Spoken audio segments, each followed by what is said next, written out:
Çekimi partiye bir kere. Bakın. Kadın adike. Kuda çamlı yok baba. Kadın adike.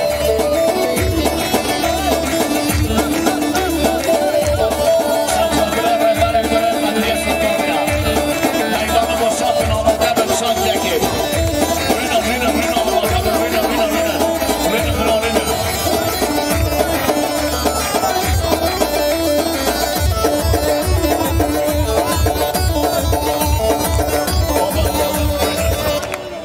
Abi 100 kere 50 baba bana derler ki şan aşiretli, şeker satar, karakulda yatar, mahpushane evimiz, kelepçe kol saatimiz, tapanca bıçak bizde oyuncak, affedersiniz bir hemen, koca eller yavşaklar, abi sen çal gel geç al.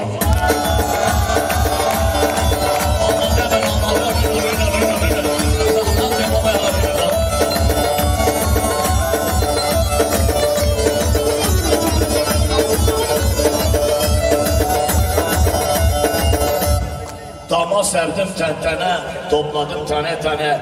Bu Cizre Spor Tribün liderlerinden Sezai kardeşim var bir tane. Abi çal gel geç al.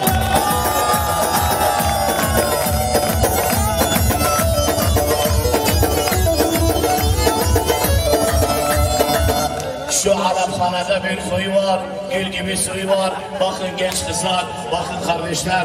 İşte Şaban ekici, fidan gibi boyu var. Elma attım dereye, kız sen geçtin pencereye.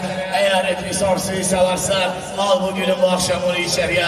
Sarıyı kavun yemezler, seni salçayı izliye vermezler. Sen İdris'imle bu gece kaç, geçe seni karanlıkta görmezler. Bremen sen çal, gel geç çal.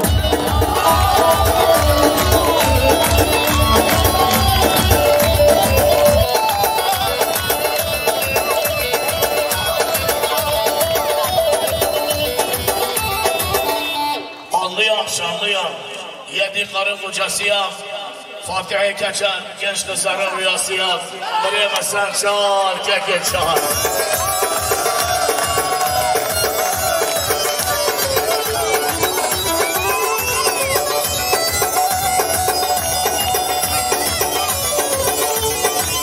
Masa üstünde bıçak.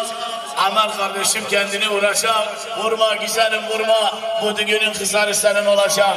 Sene 92-93'lerde Roşan Cizili'nin Ferrari arabasıyla bir gün İstanbul Taksim Beyoğlu'nu geziyordu.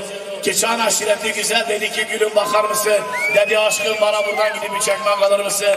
Ola mı bu Roşan'ın sazcı? Ben sana 3 ekmek değil 1500 ekmek alırım. Ekmeği aldım çıktım 100 kere silah bastım. Ting ting kapıyı açtı ekmekleri uzattım. Dedi teşekkür ederim gülüm. Niye kafanı kaldırmıyorsun? Olan şöyle kafamı kaldırdım 3. kata doğru. Roşan Cizili bir bakışla bakış etti. Dedi hey maşallah hey tıpkı Kadri inanır. Benimle evlenir misin? Baba güzelim güzelim. Çal gel çal.